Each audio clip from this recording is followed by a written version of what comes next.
Welcome to the Sphinx Gamer podcast, everybody. Welcome. We are finally back, and this week I am not alone. I am not sitting here naked in the studio. Instead, I have Leah is back. So Hello. I'm dressed now. You are back now. Yes, you back had for Ebola. good. Mm-hmm. Yeah, I had Ebola. No, actually, no, I did not have Ebola. I had a minor injury at work. I don't really have to get into graphic details. Like, nobody logs on and is like, oh, well, hey, tell us about your injury. But let's just say Chinese bamboo torture was involved, and it was very painful. And yours truly found out she was allergic to penicillin. So that was a very happy little journey. Body is still producing histamines. I could probably use that microphone as a pillow right now. I mean, just everything looks like a comfy bed to me. At least in the last 4 or 5 days, I'm just like, oh god. Well, I'm glad you're okay. We're all glad that you're okay. Audience does too. And now that we're back, we're getting back on track now. We're back. We're better than ever. We're better than ever. We're like an anticipated sequel. Yeah. Definitely. Yeah. Wow, man. Speaking of anticipated sequels, looking forward to Terminator. Jurassic Park. The start of the entire movie summer season begins at the end of this month with Avengers 2. That's right. We're coming full circle. Hey, movies are finally satisfying the fanboys. Well, I mean, this is just going to be a terrific boner-filled movie summer. Speaking of terrific boner-filled movie summer, I think I know what you're thinking. How about that Five Nights at Freddy's 3 movie? When I heard that, I thought of you. I'm like, Warner Brothers, they better cook something up good for Leah here. I'd actually be afraid to go in theaters and watch a Five Nights at Freddy's movie. What? Specifically, those who are walking and wearing sweatpants. Yeah. And you thought crying babies were bad. I'm definitely interested in seeing this, but another funny, scary movie that's coming out. I think it's next weekend or something. Is a movie called Unfriended. Mm-hmm. It's about like. I only saw like glimpses of the trailer. That when I'm going online, I see it. Apparently, it's like there's a glitch in the system, or so they think. And it's like, oh my god, the site it's typing something now. And then there's like, don't log off or else you die. And then you hear screams, and that's the end of the trailer. And I'm looking at it, I'm like, are they really making a movie about this? And they compared this movie to Paranormal Activity. No, it's so stupid. These technology movies are getting so ridiculous. I mean, you're gonna have like Saw 9.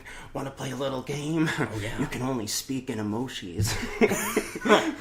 The antidote is... If you aren't eating or sleeping, you're playing my game.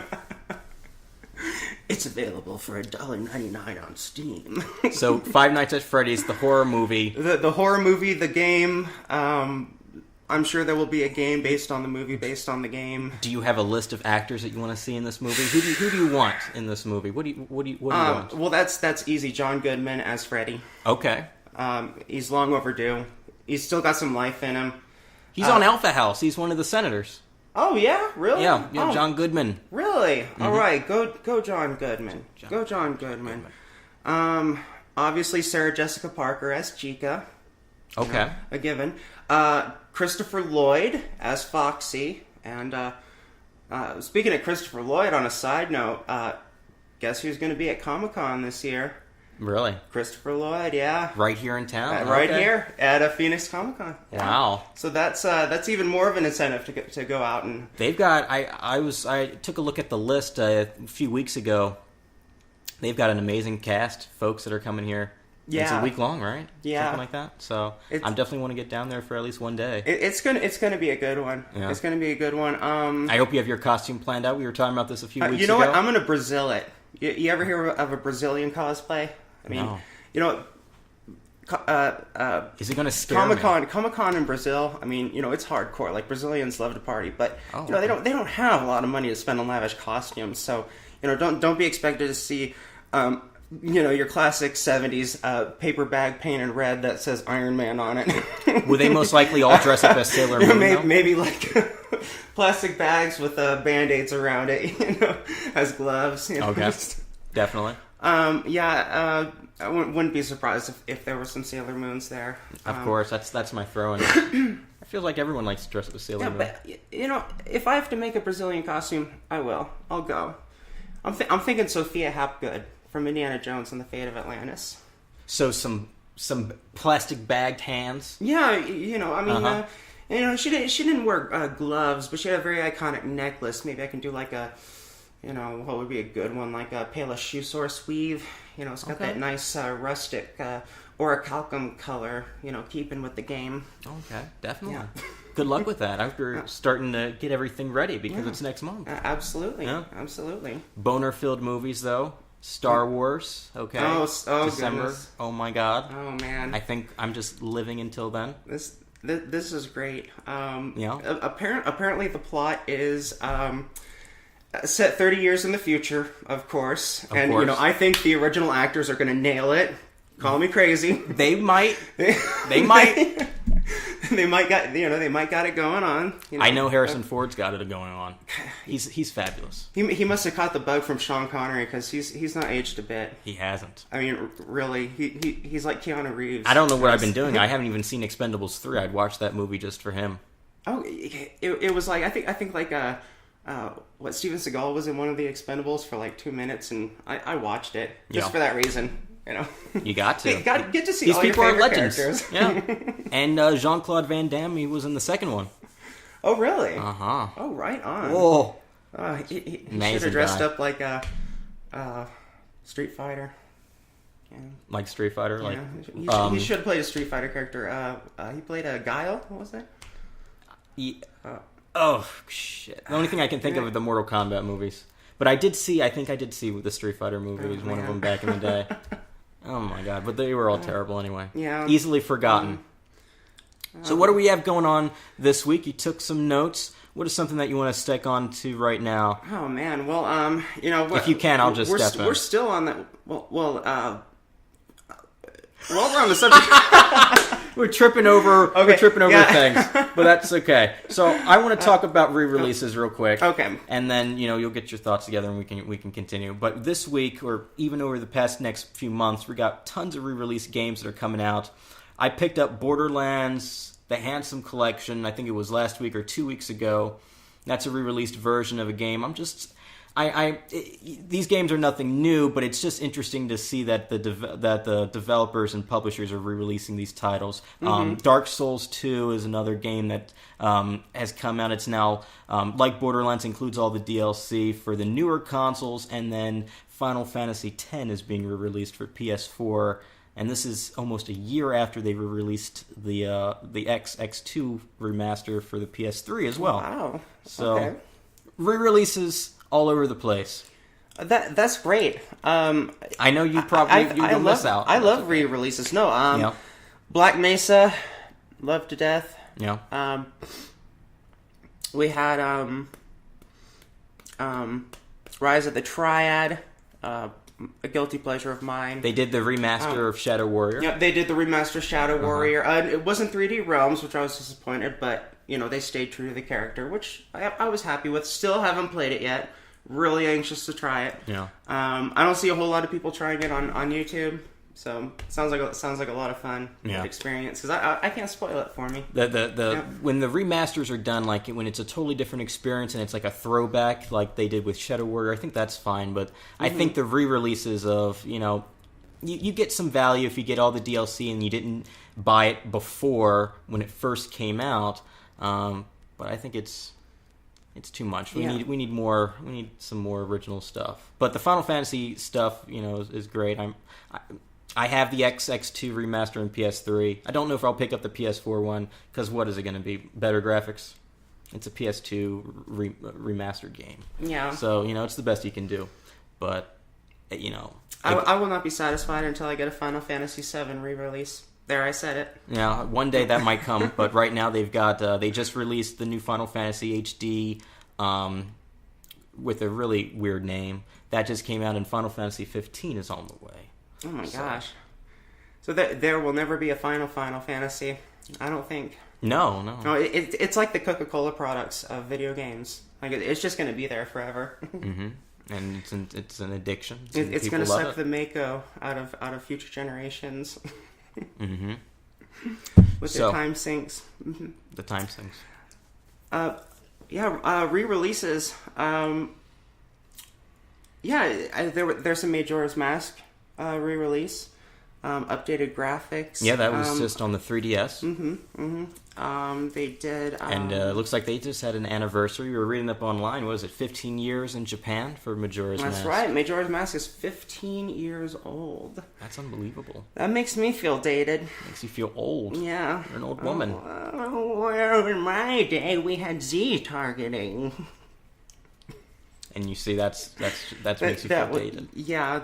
Okay. I had to take out my dentures when, I talk about controllers.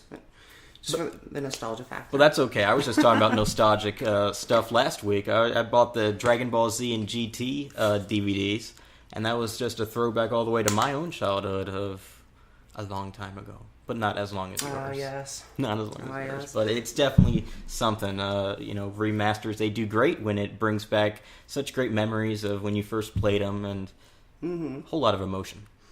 Yeah. They're releasing a live action Attack on Titan. Okay. Mm-hmm. Yeah. I think that'll be interesting. Yeah. Tide us over until season 2 of Attack on Titan comes out. Of course. If I remember correctly, the manga isn't even really out. So, yeah. That's going to be that's anticipated for me. Okay. Oh, yeah. I didn't. So are you into anime? I'm not hardcore. Okay. Neither am I. More like story wise. I really got into Full Metal Alchemist. Okay. Attack on Titan. I got into Big O. Let's see. What about Cowboy Bebop? Oh, Cowboy Bebop. Yeah, there's a good one. Like Cowboy Bebop. Robotech was my entrance into... I remember very early, I'm watching television and my dad walks in the living room and says, hey, there's a cartoon on this channel. And it was like the BBC channel or something like that. And they were showing episodes of the dubbed Macross. Right? And instant fall in love with it, right? First Japanese anime. And I actually had that before Akira. Most people were introduced to it by Akira. So yeah. I was very fortunate. Love the robot shows. Robotech, I played some of the games of it, and then I watched some of the episodes, but I never watched through the whole series. For me, my robot show, my robot kind of... what the hell am I even thinking? I think of the word fetish, but that's so wrong. It's just I'm a big fan of Gundam. That was like I love robots, and those Gundam and those robot combat shows are awesome. Gundam Wing was from my own back in the mid '90s or something like that, or even early 2000s during the Toonami block. So that's when I started watching it, and I think I'm going to be getting the DVDs up next very, very soon. It's super popular. I believe there's a 4-story tall statue in Tokyo of the series itself is super popular. But I never watched. They have I think they have 6 or 8 different kinds of shows. There's Gundam Wing series, and there's the Gundam series, and there's Gundam X, I think. But I've only watched Gundam Wing. But I'm a fan. If you're looking for a real casual RPG that will last forever, I mean, we're talking 70 hours if you have a strategy guide. It's a long-ass game. Oh my god. Xenogears. Xenogears. Okay, it's for the PlayStation 1. Okay. It came out around, towards the end of the life of the PlayStation 1, so the graphics are decent. They're not... Final Fantasy VII. And this is a robot game? This was a robot game. Robot combat game. This will fulfill my robot fetish. Absolutely. I've never played any of the Gundam games. If you liked Robotech, though, I still read posts today of people complaining that we never got the Robotech game that we wanted, right? Oh, there was going to be one on the Nintendo 64, and it was canceled. They had the GameCube version. That was the game that I really, really wanted, and they took it away from me. And everybody seemed to forget about Robotech Battle Cry, which was available for all 3 systems. Yeah, Battle Cry. Yeah, that was the game that I played. And that game is stupendous. It has the original voice actress of Lisa Hayes, the guy who played, I think his name was Max Sterling. Okay. Right?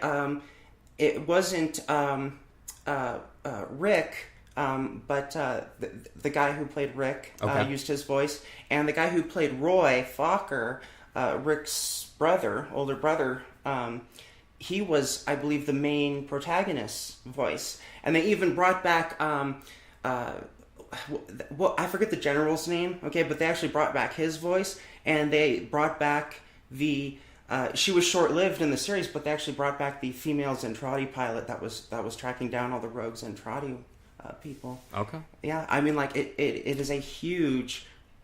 you like Robotech? This will give you a massive giant robot boner. They use music samples from the series. Okay. It's cel-shaded graphics, so it looks like you are playing the anime, period. I mean, and when you transform, you can transform on the fly. It's open world, kind of like Star Fox 64 or Star Fox. You would have the big circular levels, and you would have like sort of the slightly linear levels. But since there was a humanoid mode, you even had like sniper levels and battle down on the city streets, and it looked like you were really playing the actual anime. The levels were pretty big. It reminded me of War of the Monsters in terms of the kinds of combat that you could get into. A little bit. It even used an accurate representation of the plot. I mean, you defend the ship, and they use the little 3 shield sensors that they used to deflect the lasers with, and you're protecting the ship, and they do the warp. They warp the chunk of the city out there. The multiplayer mode is to die for. I mean, probably one of the best multiplayer modes in a video game. You can be the female Zentradi, and I believe I forget what they're called, Zentradi Battle Pod. Okay. And then you can play all these different ships that have different attributes related to whichever mode you prefer the most. So you can balance it that way. And if I remember correctly, up to 4 people can play. So it's absolutely stupendous. Okay. Yeah, I didn't have any friends, so I just played the single player. Well, you know what? It's a relatively cheap game. I mean, you could probably find it for $3, no joke, at any used video game store, Amazon, probably even complete. I just need pick a system. It's like I just needed to fulfill my robot boner. But Gundam had the Dynasty Warrior kind of games. That's right. Yeah, that's right. Button mashing. I believe they're up to 5 now. They've released a whole lot. I didn't expect them to milk it as much as they did, but apparently they got. I think they found some success with it. I have to say, I certainly like it more than the other 30 or 50 Dynasty Warrior games that we've seen since PS1 or something like that. Because I like playing. I tried Dynasty Warriors with the demo discs that used to come for PlayStation 2. So I played PS2, yeah. The jam discs or whatever they were called. I remember those. Yeah. I used to have a bucket of all the demo discs of like 50 or 60 different issues because I was a subscriber to the official PlayStation magazine, and I've sold it. Sold it for a good price on eBay. So they basically took Dynasty Warriors and slapped Gundam on it and call it a day, or is it a completely different game? It's the same game. Like, you play as a character, and you go in through and you have the same kind of buttons that are mapped to the same attacks and stuff like that you've seen in previous Dynasty Warrior games. It's nothing new, but you've got the story, and you've got the characters, and you've got that kind of atmosphere of Gundam. It's just... See, I could definitely get behind that more than feudal Japan. Yeah, which it can get kind of boring as a Native American. Too soon. Okay. The only thing is for me is that it's the gameplay that's all the same, and just after a while, just like I felt with Assassin's Creed, it just feels the same after a while. So, but it was good for the first time. It's almost like a tower defense game in a way, isn't it? No, it's action. Like you're actually walking around, and you have some CPUs behind you and whatnot, but they're useless. And you just go to different points on the map, and you just button match your way through, waves and waves of enemies. You're slaughtering people as you kind of progress towards the main boss, and then you get something at the top of the screen, and it's a voiceover, but you see the text as well that's telling you, oh, okay, new enemy on the map, and you go there. So it's kind of like the new Hyrule Warriors game, or Serious Sam, Arenas of Enemies. Back in the day, Smash TV. Or what was it called, Smash TV? It could be. It was on the Super Nintendo. It could be a little bit related to Smash TV. I was thinking more of the take the MOBAs like League of Legends and where you have like the alleys and you're going from one main section to the next main section of the map. You're just facing enemies along the way. Okay, right on. You're so dated. I love it. I love it. What can I say? I know. I mean, I'm a pioneer. You need some Coca-Cola. Yeah, I need some Coca-Cola. There we go. Some Mexican Coca-Cola. Some Mexican Coca-Cola. Some fire water. Mm-hmm. Today I got a special review code for an indie game. So I'm going to be playing that. I can't say anything about that yet because I'm under embargo, but that's pretty fun. I'm playing that, of course. But I think there's cold ones though in the refrigerator. Oh, heck yeah. Of course, we've got a refrigerator here in the studio. All right. 10 out of 10 hospitality. 10 out of 10. Would come again. You hear that? If you want to be on the show in the Sphinx Gamer studio, you get 10 out of 10 hospitality. We'll beat them. Anybody else. That's right. Nobody serves Coca-Cola like the Sphinx Gamer studios. Yes. Nobody. So the game is called Tower of Guns, and that's what I've been playing on the Xbox One. So you'll see all that stuff on the site on Friday when the embargo's up. And how's the Coke? Embargo. It's delicious. You know what they say, if it's brown, drink it down. Okay. Okay. If it's brown, drink it down. If it's brown, drink it down. I think I missed that Coca-Cola campaign, but I think that's how it went. I probably didn't watch it. Or maybe it flew right above me. It might have been before my time or after my time. I don't know. I don't know. I don't know. They have polar bears and Santa Claus. I mean, they could have anything these days. I tell you, that's such a memorable campaign, the polar bear and the Santa Claus, and it's amazing how Coca-Cola's advertising is so memorable. And they still milk it. I believe it was the Christmas before last Christmas. They actually had like 16 different polar bear Coca-Cola cans that you could collect. Yeah. They had like 4 waves of 4. Yeah. They don't need to try too hard because it's very memorable. I'm going to laugh 10 years from now when I hear on the news like all those 12 packs and 24 packs that like suddenly exploded, because it went bad. Yeah. Or maybe they'll just bury them in some ditch someplace like they did with the old Atari games. Yeah, that's right. We'll just put them in a landfill someplace. You can actually find chunks of those on eBay. I swear, it's like getting a piece of the Berlin Wall. You're like owning a piece of history. I don't have my Atari system to play it, though, so I'm just going to look at it. You have to find an Atari system embedded in concrete as well. Otherwise, it's not compatible. Somebody messed up there. I think they should have buried some consoles in the landfill as well. Excuse me. And not just the shitty ET games. There might have been. I know it actually wasn't just ET games. I heard it was a variety of different games there. Yeah. But if there was a console there, I don't know. There might be. Speaking of, as long as we're on the subject, because of course, how often am I going to talk about this? How are we going to make great segues onto topics? Without us getting tongue-tied? Right. How are we going to make segues cool? This is how. This is how we're going to do it. Okay. All you. So, Angry Video Game Nerd releases movie on YouTube. You can watch it for free now. That's a plug there, folks. She just plugged. He doesn't really need it. I mean, you say AVGN, everybody and their father is going to know who he is. I never even watched him. Like, I've actually watched him before, but it's I'm going. I've watched him a little bit. I know who he is. Actually, there's like so many people with the first name Angry who do video games on YouTube. It's ridiculous. I think people love it. They've really milked it. Maybe it's all for teens. I don't know. He is the original Anger. Okay. You start from first. Maybe get up to. I don't know.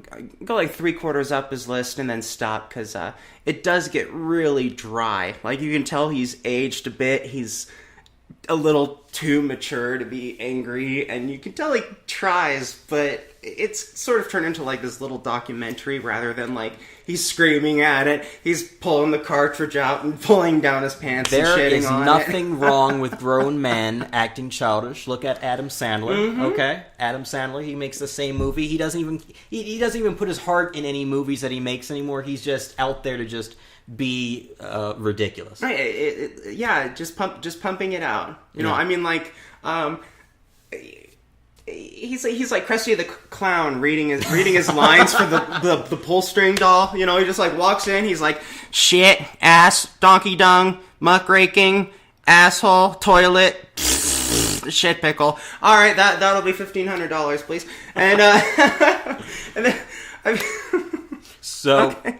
Andrew, Video Game Nerd, is this movie coming out in theaters, or is this something on YouTube that people can go and buy? It came out.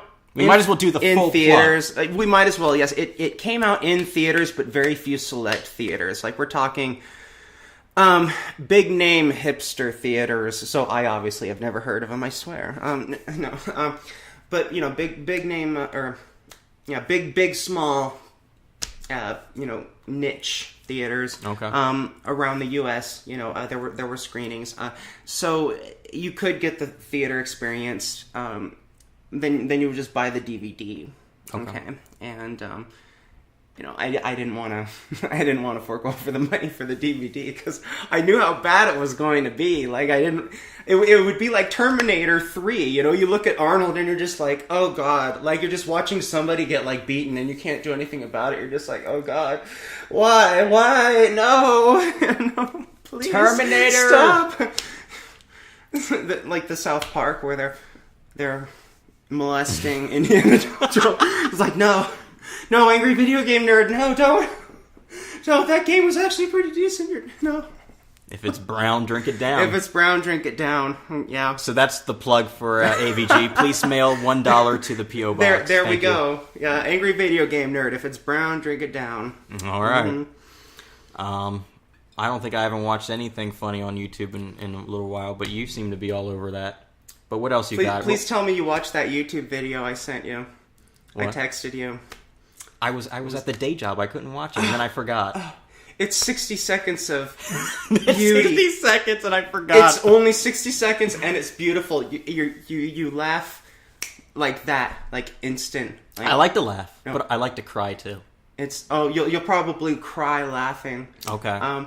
It's not copywritten. Like you can go ahead and watch it right now. And then maybe later. I'm just saying. Yeah. It's a good one. I mean, this is like the word. Okay, this is the kind of YouTube video that comes out once, maybe twice a lifetime. Okay. Where you're ready to go door to door, knock on people's door, and say, "Excuse me, do you have a moment to talk about some good news?" And you're like, "What?" Do a grassroots movement, or someone opens the door and be like, "What are you trying to sell me?" No. Ted Cruz. No, sir. No. I'm just sharing you this YouTube video, and I feel that it will enlighten you. Like, I'm skeptical. Okay. You know JonTron. Who doesn't know JonTron? Okay. JonTron. You know JonTron. JonTron. You know JonTron. Come on. Everyone knows JonTron. He's like, he needs to be on television. He's just got that much personality. He reviews video games. He watches cheesy movies. You know, he's like that guy with the glasses if he were good. Is this another YouTube personality? This is a YouTube personality. Then I probably don't know. Oh, okay. You don't know Game Grumps. You ever hear Game Grumps? That's another plug. Okay, well that was another plug. Hey, okay, listen. We gotta stick together, okay? We do. You know, a couple of sticks come together and we become one big collaboration of minds. Mm-hmm. Somebody took a bird, and he's JonTron is I believe he's from New Jersey or New York, so he's got that very I'm walking here kind of accent going on, and I think he might be Jewish because he has this like the critic. Like, you remember the critic? Yeah.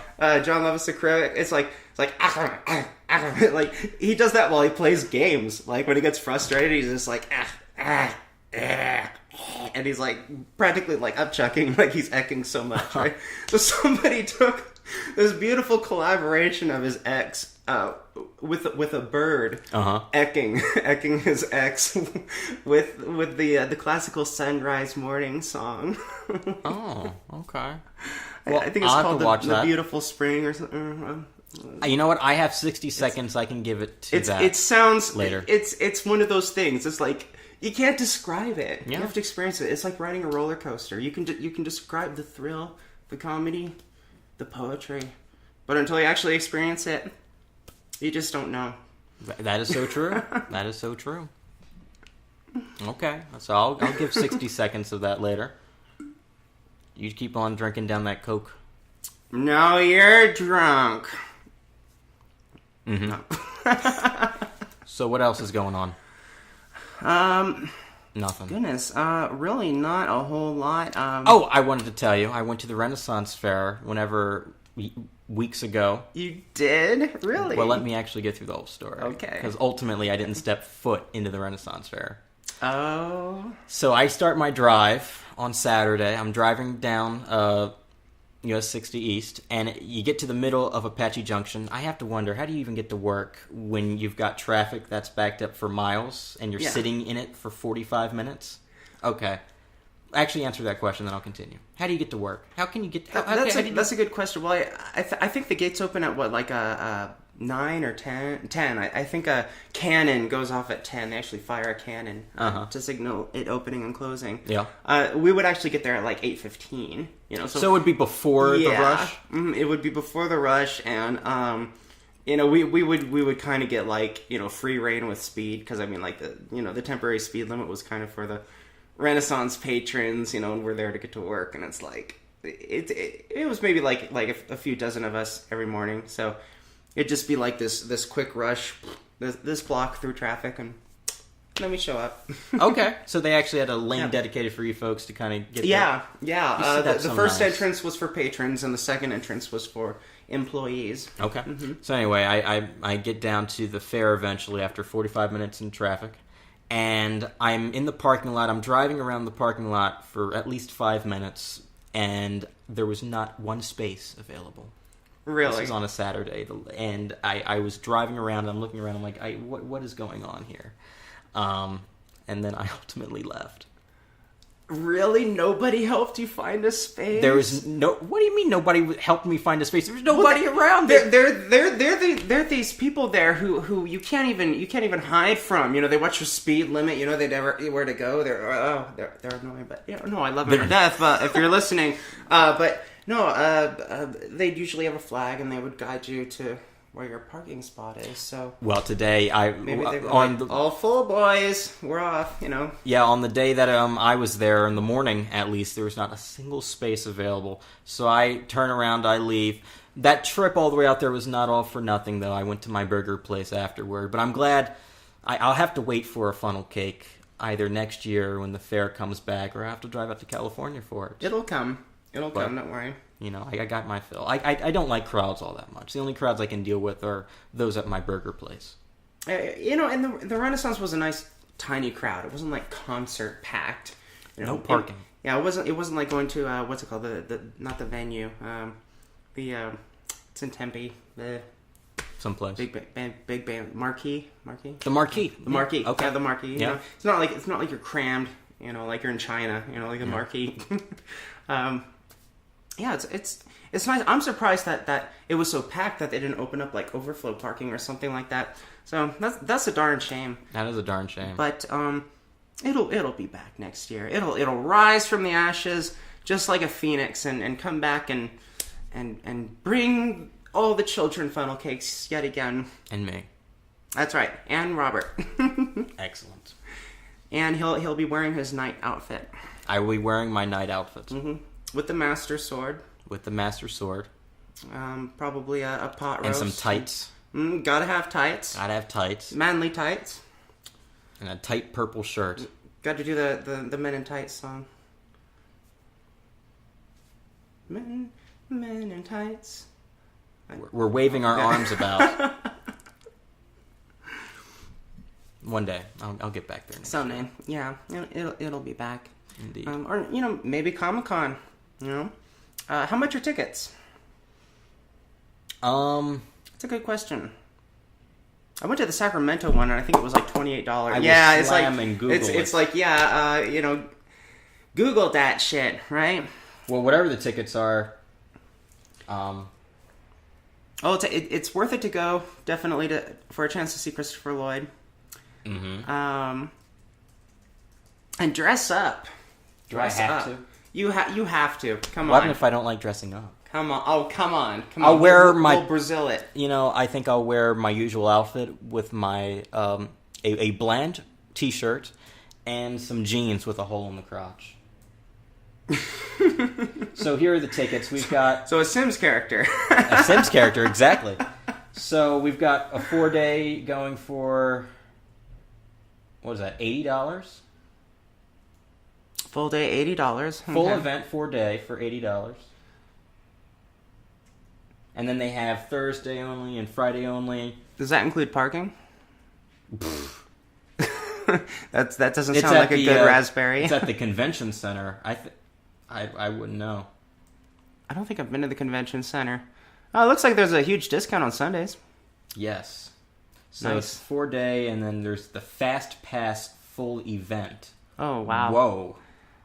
That makes you just feel like VIP. And in fact, you get dedicated line access to actor autographs and photo op lines. Oh, wow. Wow. You can get in, and I'll be your sidekick. Maybe I can disguise myself as someone ages 3 to 12. What's a sidekick? Ages 3 to 12. Oh, okay. What's a sidekick? There you go. You can go as Balloon Boy from Five Nights at Freddy's. This is my son. He's only 10. He can only speak 2 words. Hi and hello. Hi and hello. Mm-hmm.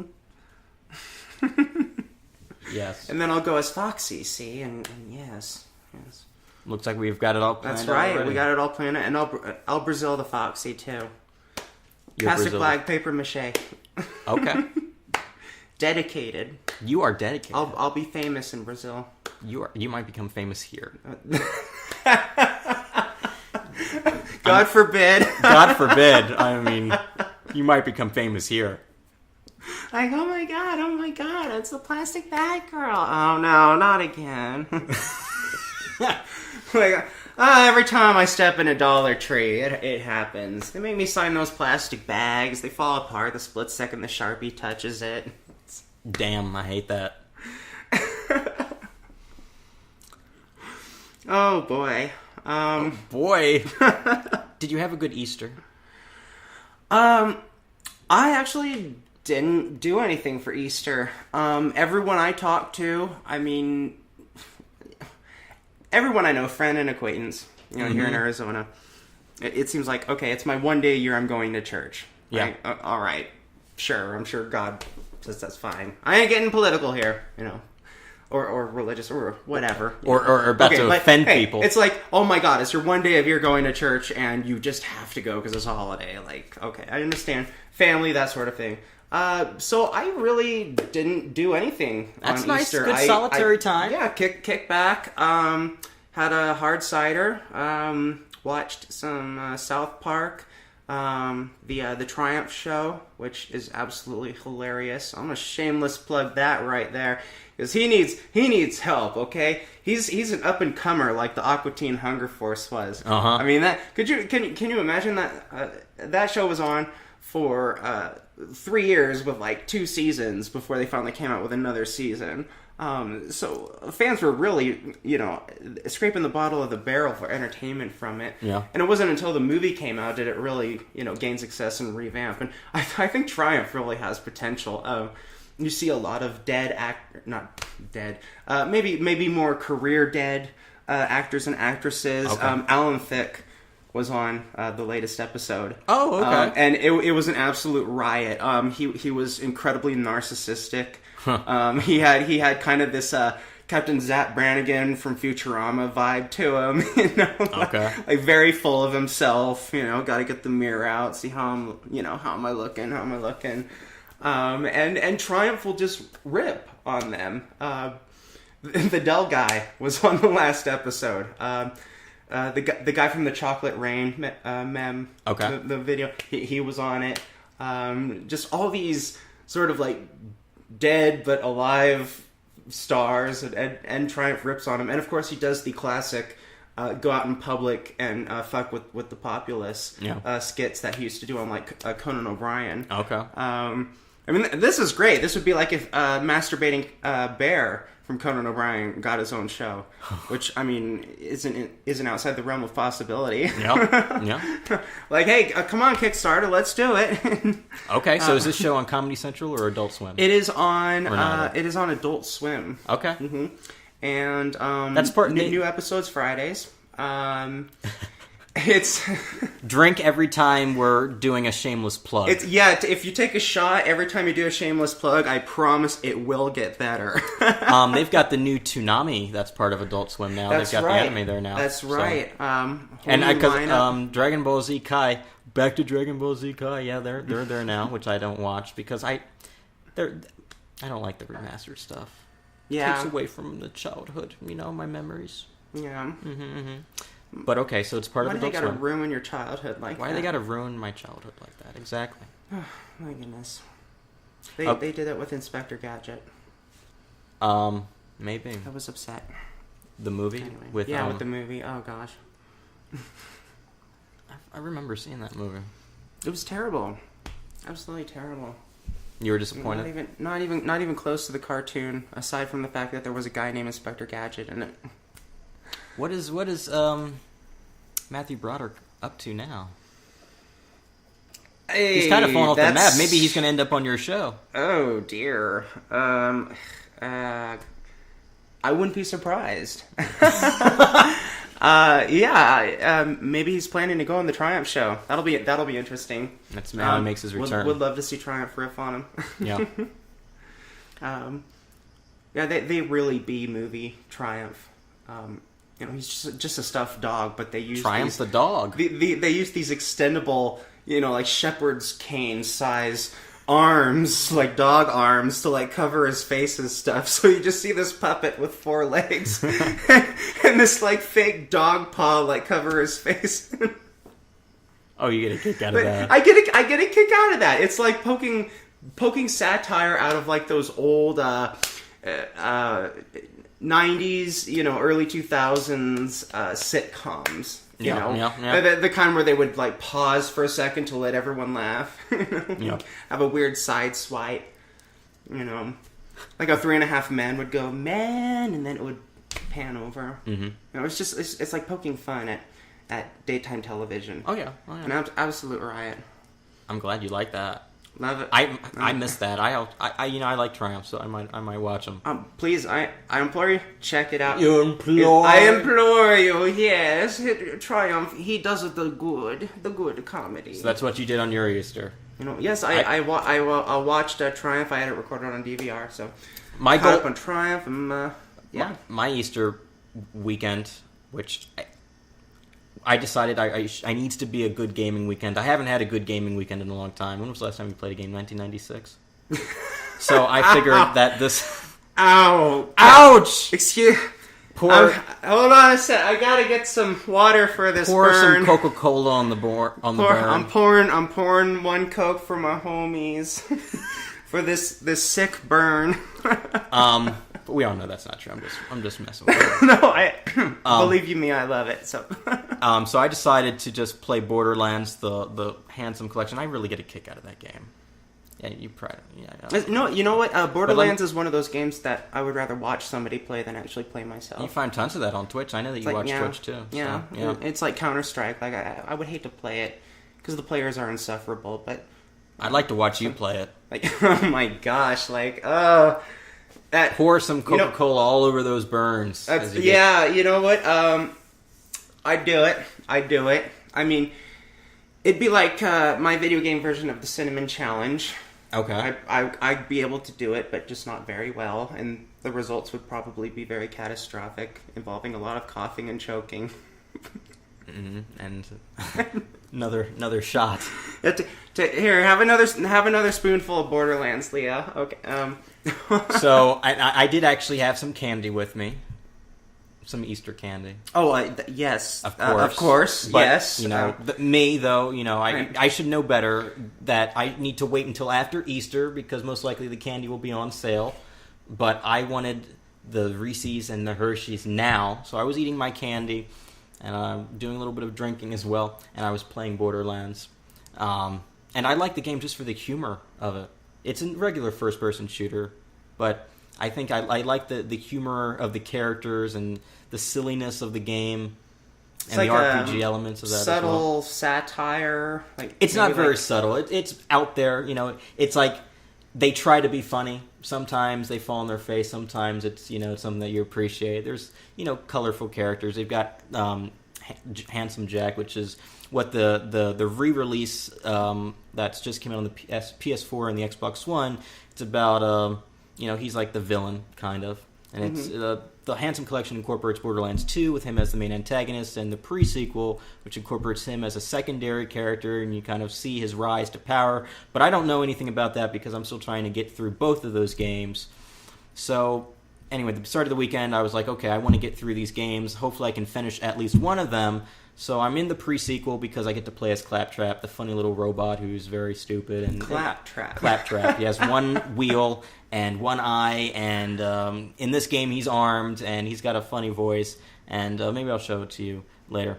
But you get to play as him on the moon in zero gravity because the pre-sequel takes place on the moon rather than Pandora where Borderlands 1 and 2 took place.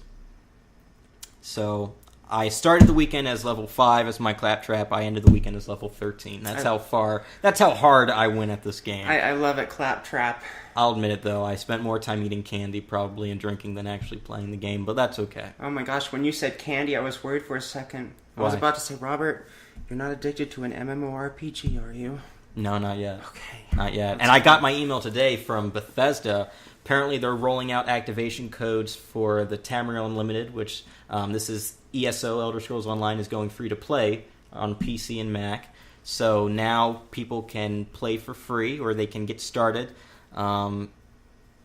with the new version of the game, and which I haven't touched ESO since the beta of 2 years ago. Oh, wow. So I'm not playing the PC version. I'm not playing ESO at all until it comes out on consoles because I'm a little console peasant and not a PC Master Race guy. But it's coming out on consoles this summer. So. Well, maybe it's about time. Sit down and get your game on. No, I've got too much already to game. I complain about it all the time. The buffet just keeps on piling up, or what's available keeps on piling up. Yeah, that's right. Going for seconds or thirds and haven't even finished the first plate. Flip them over, it's done, or whatever. Neverwinter's an MMO that's on Xbox One that just came out. I think it was earlier last week. So, is that like a sequel to Neverwinter Nights? I'm not too sure. I think it's based off of Dungeons and Dragons. Okay. I'm not sure of the connection between. Neverwinter Nights I think was based off a little bit of D&D as well. But I'm not too sure if the story of it. I don't know where that takes place in the whole lore of Neverwinter Nights. But this is from Cryptic Studios, same people who made Star Trek Online and Champions Online, and who first started with City of Heroes before leaving that and leaving it all to NCSoft, who eventually shut it down. And I hold a never-ending grudge towards them, lifelong grudge probably. Well, maybe you'll get lucky and it'll just be a rehash, and it'll be the same thing that you experienced. I'm looking at folks who are trying to get some game code, or are trying to legally try to get that from NCSoft so that they can bring back the game in some shape or form, either through modified servers or whatnot. That would be very nice. I miss City of Heroes. That was my game. But now Cryptic Studios, they're doing a variety of other games, such as Neverwinter. So I can see where you're coming from. I mean, if they rehashed Ultima Online and brought back like the original days, and 5 other people would be ready to play it, huh? You know what? I think at the peak there were like 15 people on the server. And sure enough, you're going to get PK'd. But anyway. The thing is, though, I think an interesting point is why not bring those games back, or hold just a little bit of some resources behind to kind of keep that game online and open for an eternity, for the rest of time. Because in some shape or form, if you can't squeeze enough money out of it, how about you just hold just one dedicated server, or you sell that right to a group or an organization that wants to keep it online. Absolutely. And just do that. Yeah, like small companies that would still like to get a piece of or piece of the the pie. wiki groups and stuff like that. For I'm sure there are for Ultima Online, but there's definitely are some stuff for City of Heroes as well. Folks that would band together who would pay money to kind of support the upkeep of a dedicated server so that they can keep on playing the game. Oh, absolutely. Yeah. There are, I believe, two fairly popular Ultima Online servers. One of them is called Hybrid, and I think at its peak there would have been about 1,500 players. Yeah. No, I haven't played since Grandmastering Cooking. Since 1998. Yeah. No. I was a hardcore 13-year-old, but no. Ooh. But no.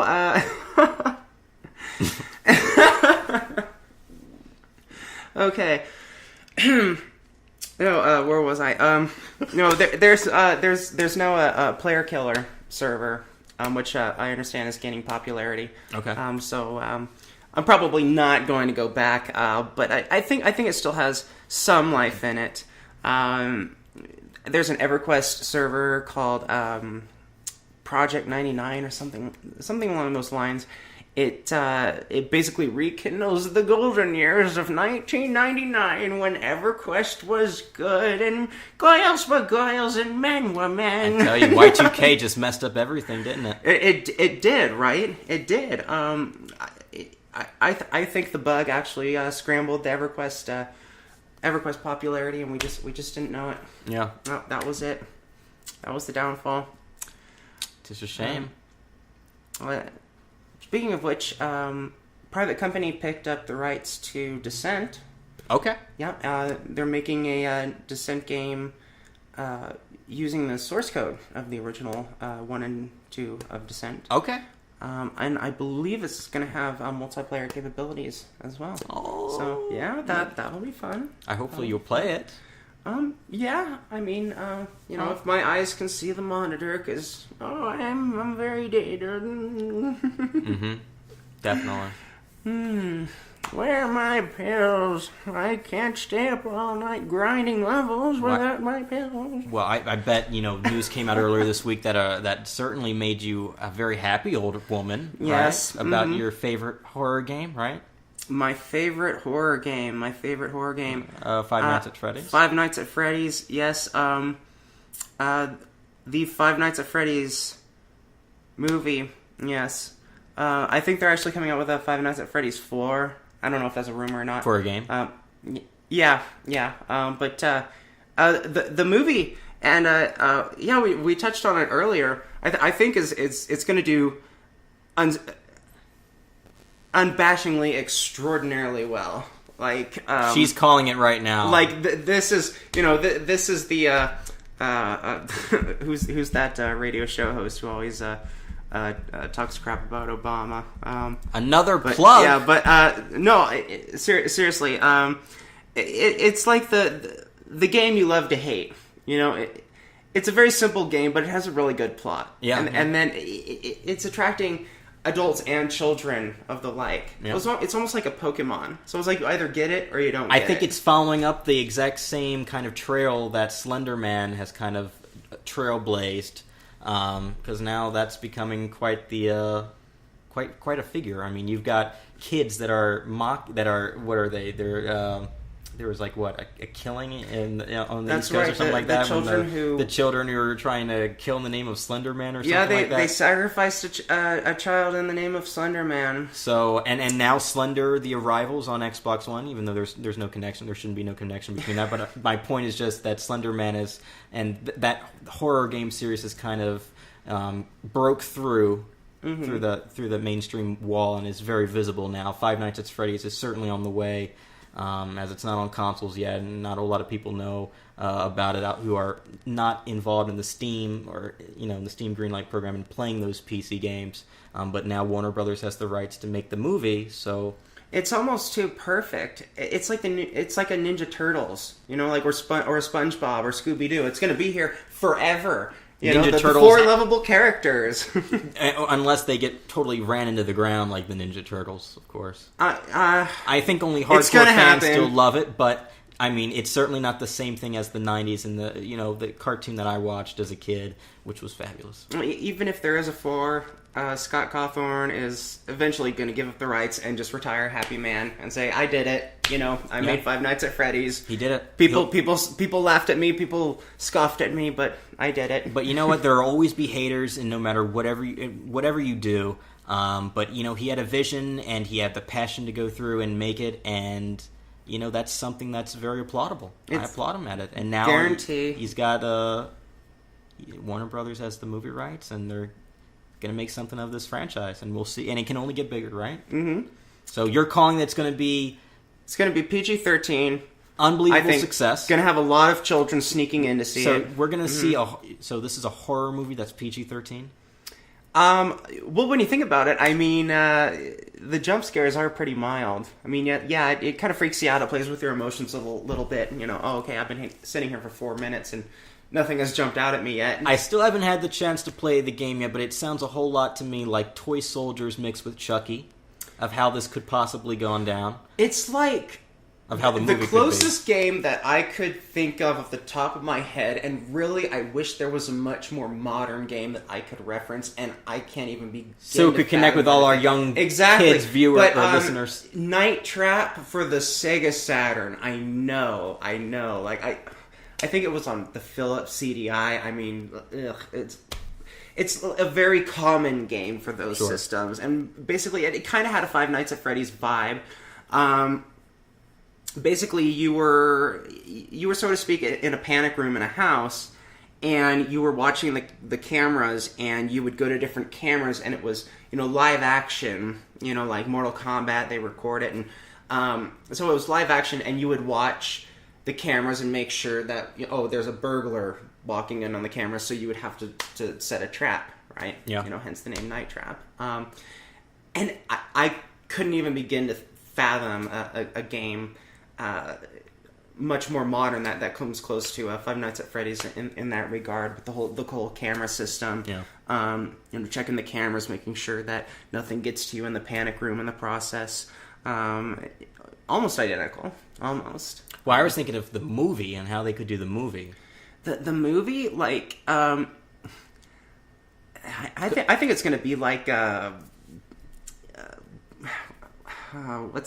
like the Mario Brothers movie. I think they're gonna like have the names. They're gonna have maybe some sound effects, but it's not really gonna stay true. And there's gonna be a lot of upset fans. As the video game movie adaptations have never been so good.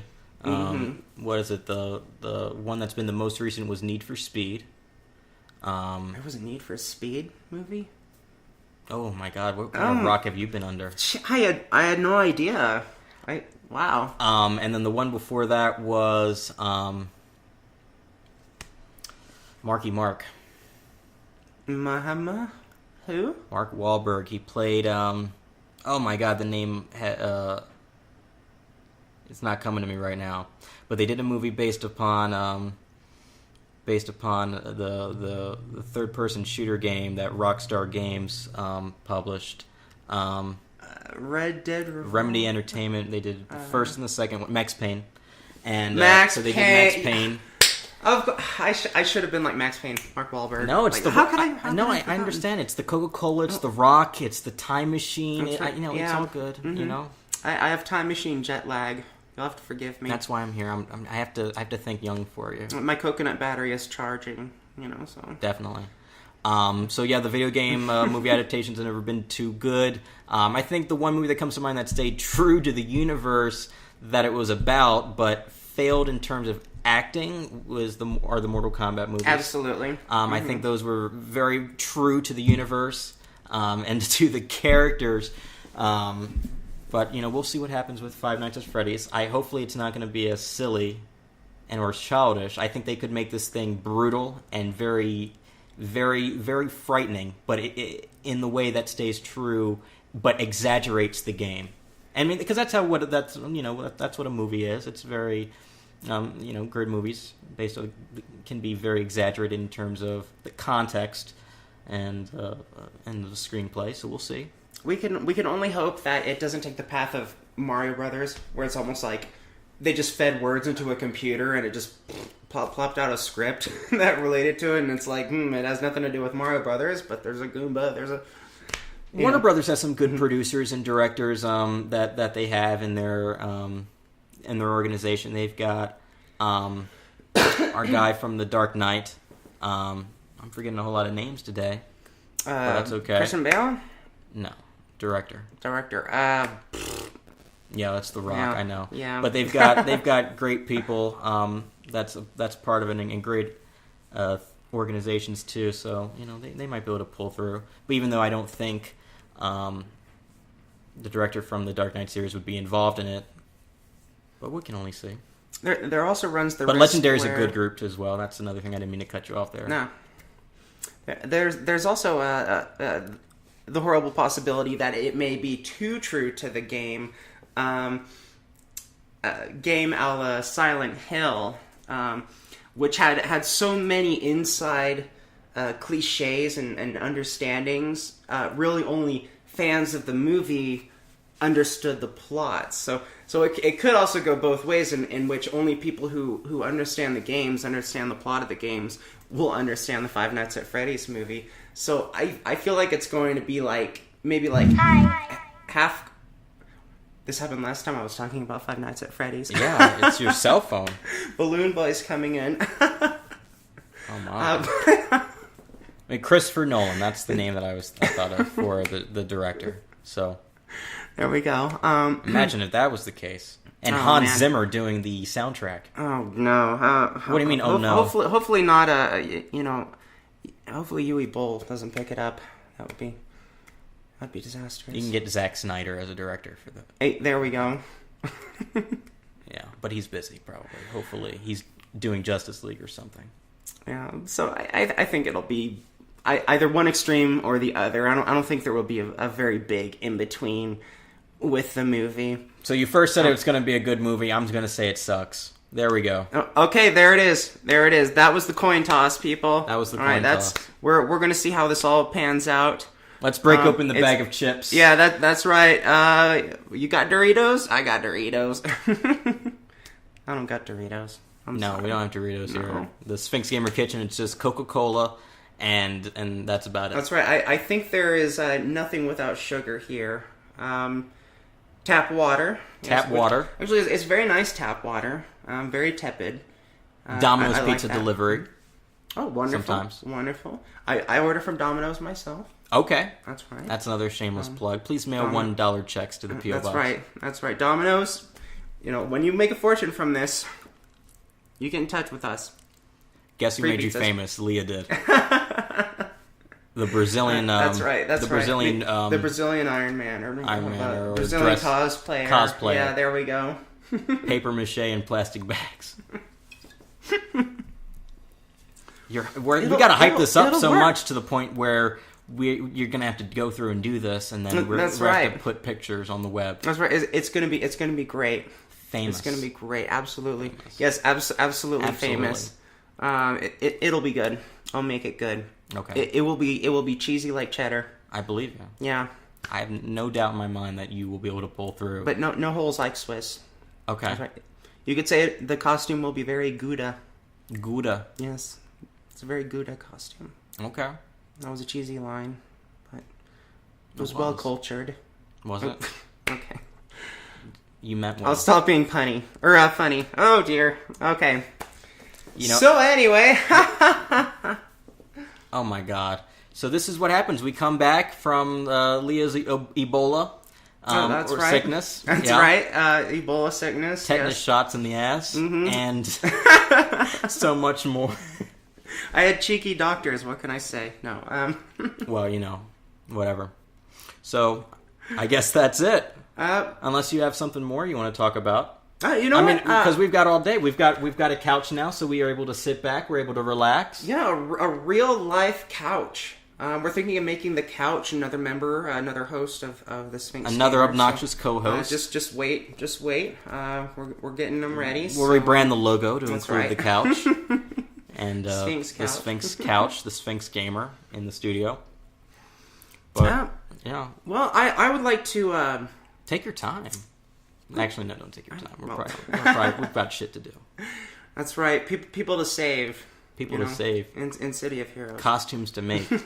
And costumes to make. Dumpsters to raid. Indeed. Box tape to purchase from 99-cent store. That's right. Exactly. I thought I would talk about... So I have been waiting to do this for a really long time. There was a video game that I had my eyeballs on. I dabble in buying and selling video games. And on occasion, I can successfully grab the right games and inflate the price. And then I'll have a lot of copies of them. And it's almost like buying bars of gold. This happened with Alicia Dragoon for the Sega Genesis. Cartridges were about $6-7, and you could get a complete game for about $15. I mean, it was cheap. It was the good days, right? Mm-hmm. So just for fun, every now and then, I'd buy a copy of Alicia Dragoon.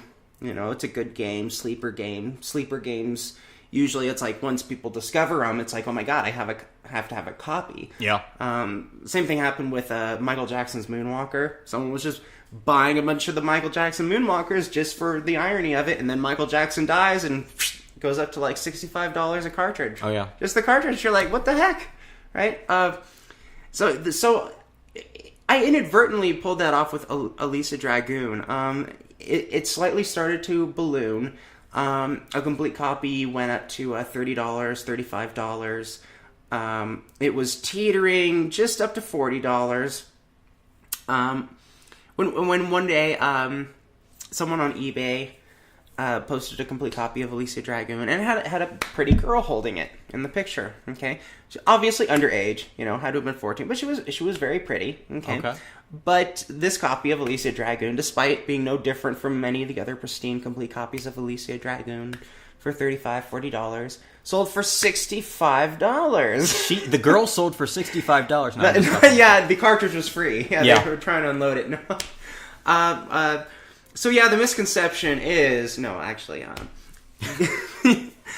So Alicia Dragoon sold for $65. Immediately, copies ballooned up to that price. Cartridges are now $35. The old complete copies price. So you blew up the price of this game online. Yeah, it was kind of by accident. I didn't expect it to balloon so fast. But now you go on eBay and you want a copy of Alicia Dragoon. I mean, it's like you're trying to buy the Holy Grail. Mm-hmm. I mean, hold on, let me call in my expert, who's an expert on Holy Grails. It's going to cost a fortune, right? So I had some hindsight. I go, okay, what's a good sleeper game that it's good, not a whole lot of people know about, and probably won't ever see a re-release or the light of day again. Okay? I immediately thought GameCube. First thing that came to mind, THQ. Went out of business, but they made a sequel to the really crappy sleeper game, Summoner, for the PlayStation 2. Summoner 2 came out on the PlayStation 2 first, and they were actually really progressive. The protagonist was female. She was the queen of Lahara. You could make choices in the game to be a good queen or a bad queen, a good ruler, bad ruler. Had a really good storyline. Controls were a little clunky, but easy to get used to. And they gave her a very conservative-looking outfit. It didn't have the, oh my god, my bra is made of metal and my panties are made of metal and that's my armor. Yeah, right? She wasn't objectified and exaggerated. Exactly. It was like Samus. Like she was fully clothed. She was powerful. She was a leader. Good woman for our younger generation to look up to. Yeah. Okay. Didn't do so well, unfortunately. Yeah. Did better on the GameCube. You know why? They took advantage of the GameCube's ATI card, graphics card, to enhance the graphics on it. And unfortunately, in the process, they updated the protagonist's outfit, and she's once again wearing a sexy bun with a bra made of armor and a barely clad pair of pantaloons that are made of armor. And they kind of gave her a little plastic surgery there to increase sales. So what turned out as a good point the first time they made it turned into we cave in you when we're gonna like make her skimpy, right?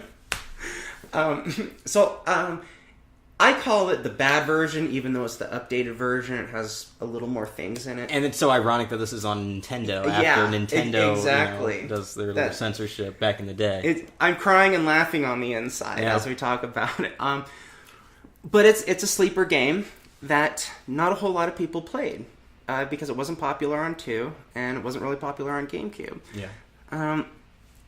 So eBay had a very large amount of them. Okay, you could get a complete copy for about $15, give or take shipping.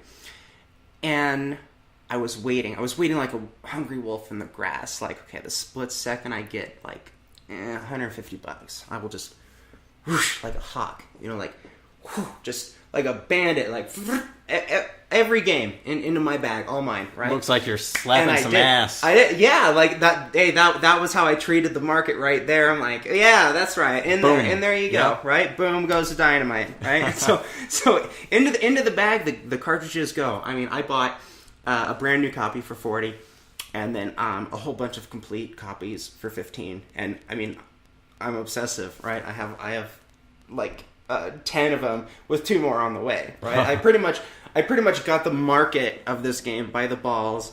I'm trying to pick off the little ones when I can, like the discs only, but it's the complete games that are important. Okay. Oh yeah. Well, now a complete copy is now going for $25 to $35. Ooh. Mm-hmm. Not a new copy. A new copy was $40. Okay, now a complete copy is going for $25 to $35 based on trends, right? So the game was involuntarily inflated, and a lot of collectors are going to be very pissed off when they find out this news, that I'm hoarding copies of this game. You are. But I don't want to leave people in the dust, okay? Because I love buying and selling on Craigslist, eBay, getting those rare video games, turning around, flipping it, and collecting the ones that you've always had your eye on. One of these days I'm going to get Bonk's Adventure for the NES and I'll die happy, right? It's like a $9,000 game. Like, who the fuck? Right. Bonk's Adventure, $9,000 on NES, but like $20 for TurboGrafx 16. I'll never understand. It's somebody out there like you. But, yeah, exactly. So I've decided, let's do a little social experiment, okay? I'll participate in this. Anyone else wants to participate in this can. And I have a feeling it'll work. I have a feeling you'll be able to make about double your money. So it'll be a very mild one, but it'll be a good example, okay? And so one of the holy grails, like there's holy grails out there. There's the tournament championship NES cartridge, the gold one and the silver one. There's on Atari, there's Atlantis 2. It's almost like buying lottery tickets. You buy copies of Atlantis at used game stores. You might have a copy of Atlantis 2, but unless you plug it into an Atari, you won't know because they just use the Atlantis 1 picture. But that's like $1 million game right there.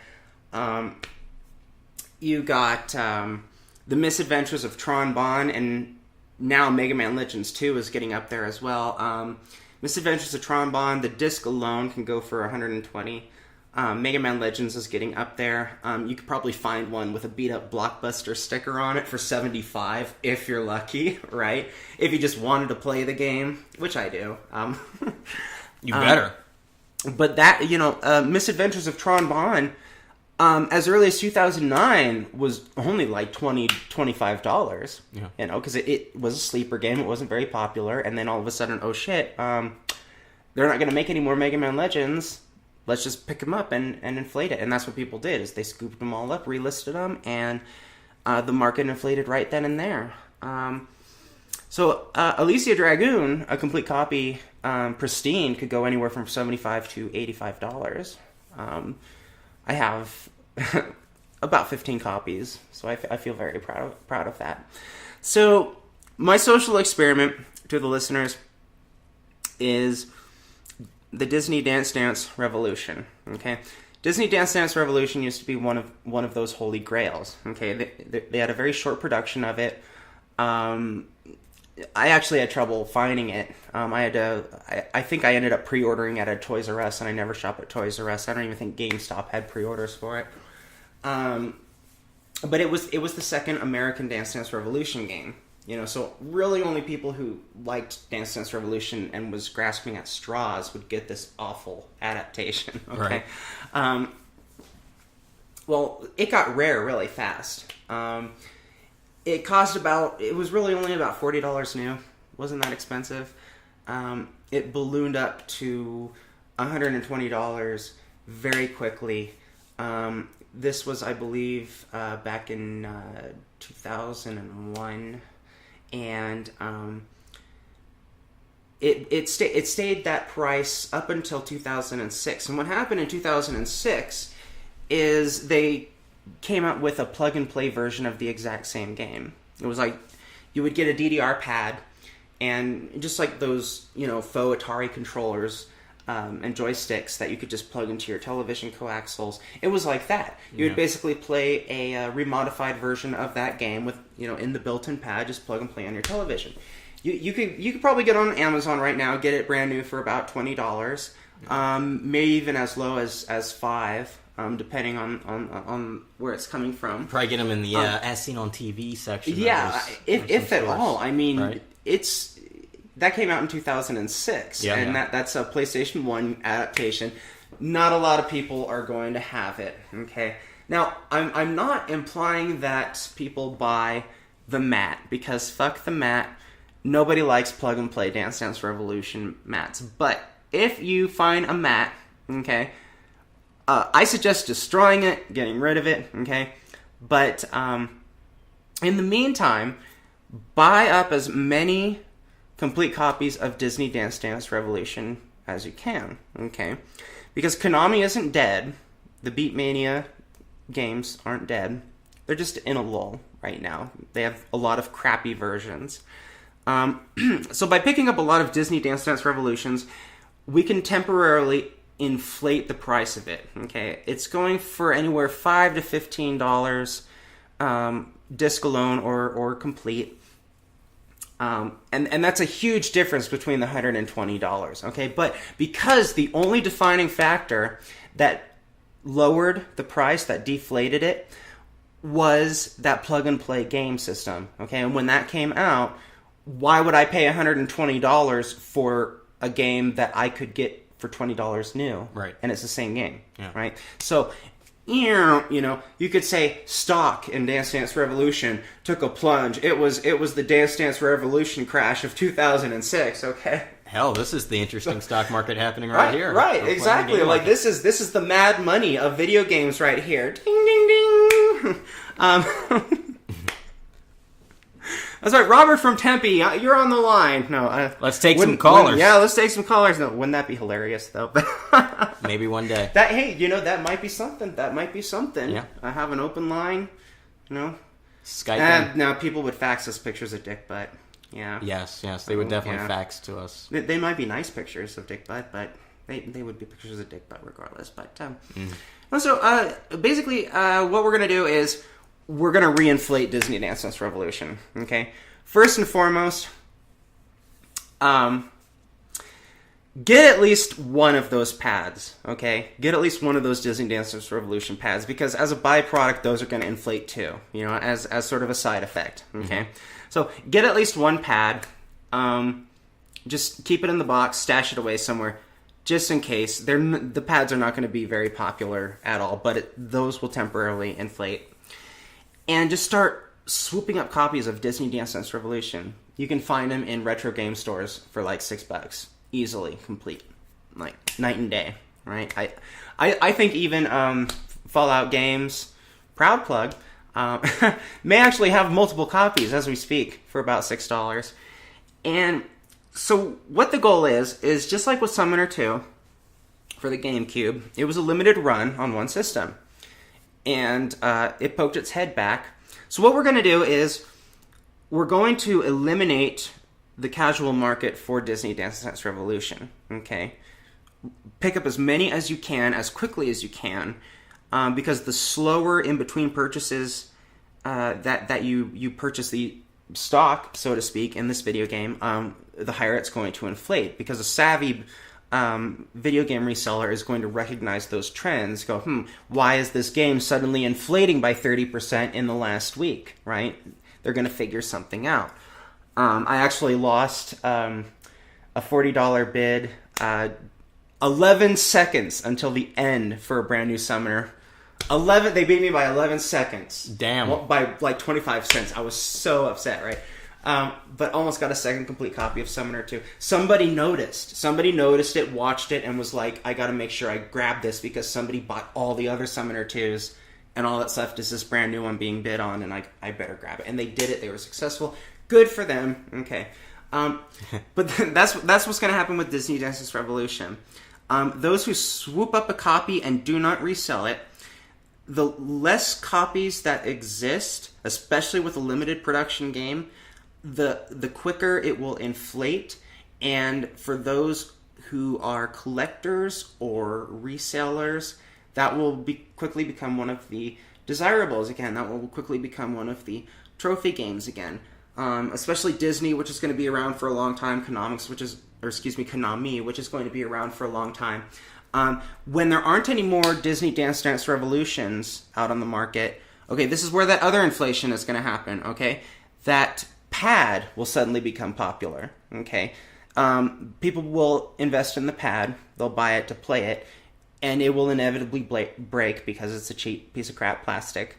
And then that market will be taken care of. You know, you'll sell your copy for 3 times what you paid for it, make a 200% profit, and be happy with it. Don't invest too much time with that, but recognize the temporarily inflation that will happen as a result from this with that Disney Dance Dance Revolution plug and play pad. Once all the pads are broken and / extinguished, or desirability goes down because people aren't going to want the pad anymore because it breaks, because it's shit, they're going to want the original copy, which I don't think it's going to come out on any virtual console anytime soon because it really is a crappy Dance Dance Revolution game. But collectors will want it. It will become desirable again. And so the people who were hoarding it, or it was in Grandpa's attic or something like that, they started giving it to game stores because it wasn't worth very much. So now they're all over the place. They're ready to be picked. It's like gold bars. Like you just don't see it. You have to have a little bit of hindsight. So, pick up a few copies at least. Pull it out of the market. Do not relist it. I can resell it for $10. No, $4 is nothing. You want to keep making sure it's removed from the market. And it will, I guarantee, this is my promise, it will balloon back up. It may not balloon back up into the $120 area, but I have a feeling that it will get close. It will get Elysia Dragoon close. Maybe anywhere from $65 to $75. That's my wager for a good condition version of it. Maybe $120 for a brand new copy. That's entirely a possibility. So if you can afford a brand new copy right now, I definitely implore you to buy it. And so we're going to remove this game off the market, and we're going to see what happens. This is a good social experiment. The game is cheap. Pick up, throw down a $10 bill and buy a few copies every now and then, and watch it balloon. Go to the statistics websites that watch, eBay, that watch half.com, that watch GameStop, that keeps track of video game progress. You can actually see, when it goes down. It really is like the stock market. You can see a line graph of where it's peaking and where it's going down, and you can almost see, you can almost start to recognize a trend. Okay, certain months, for example, April, games may be a little more pricey. Why? Because people are getting their tax refunds. So summer months is a good time for people to spend money. So games are generally going to be a little more expensive at that time. Disney DDR is not going to be very expensive, but it will happen. It will happen in which it will be, say, Christmas time or Hanukkah time or I think a majority of birthdays are in April, so I think a lot of spending happens in April. And those are going to be the times to sell.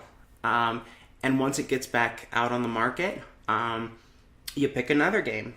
And the easiest way to do that is my secret is pricecharting.com. Just go to the video game section, and you find a game you've never heard of in a Goodwill or Salvation Army, and you've never heard of it. It doesn't hurt to check out the trends of the game. I wouldn't be surprised if Bonk's Adventure for NES was $20 at one point, until somewhere down the line somebody said, oh my gosh, NES cartridges are worth a fortune, even if it's just some crappy game. And that seems to be what's happening. Okay. So, yeah, try it out. I told a few close personal friends to buy Summoner 2 for GameCube because I have a plan, and so I hope those who I had spoken with actually did buy a couple copies. Speaking of which, I actually have something for you in the car. Don't let me forget. Okay. So yeah, this game should inflate at least to $30. At least, and if I wanted to, I could turn around and sell one copy at a time and keep it teetering until it starts to drop, and then that's when, I would decide, okay, do I buy more copies or do I sell more copies because the market for them might not be good. That's everyone might be satisfied in it. So that's a little insight into what I've learned with the video game stock market, so to speak. So next time you're in a game store, you're looking at the bargain bin, you see something you've never seen before, look it up, do a little bit of research, you got a smartphone with you, check it out. It may be the sleeper game that you're looking for, and that's when you want to just pick them all up, squeeze the market by the balls, right? And you'll own it, you'll own it, you'll be able to control it, put a crap, like let's say you have a cartridge that has a bunch of all the best video stickers on it or old Blockbuster stickers on it, okay? Those are the ones you want to throw out on the market first, and those are the ones you're going to use to inflate it. So with my copies of Summoner 2, I will probably sell the copies that are a little more scuffed up, they're complete, they're in good condition, they're playable, but they're not in pristine condition, and so those are going to increase by maybe $5, a little more, and so those who do have copies of Summoner 2 will be able to participate in the wealth, just like those who... there's a lot of copies of Alicia Dragoon for sale on eBay right now because so many people are listing it at an outrageous price that nobody in their right mind wants to pay. You can get PC Magazine's complete Sega Genesis collection for about $10, and it has Alicia Dragoon and Herzog's Way and all those really expensive Sega Genesis games that you can't find. It's like, why would I pay that much money? So when that goes back down, that's when it's time to pick up those Alicia Dragoons, and it'll go right back up. Playing the video game stock market. That's right. That's very interesting. Right. Okay. Mm-hmm. So that's something cool for our listeners to kind of follow through in. But your quick final thought for people who aren't as experienced with playing the video game stock market. Particularly for what you were talking about for the Dance Dance Revolution, for Disney Dance Dance Revolution, how long should people be waiting before they sell? Or what are the signs to begin selling? The signs are, and this is easy because sleeper games, it's a very niche market. Okay, with Summoner 2, 90% of Summoner 2 games for sale were on eBay because it was just that uncommon. Yeah. Most of them were buy it now listings because it just sat up there. So once it becomes, like, let's say you're buying Disney DDR $6 at a time, go down to the store, pick them all up, buy as many, you want to buy in lumps, because you want to get that consistent price, okay?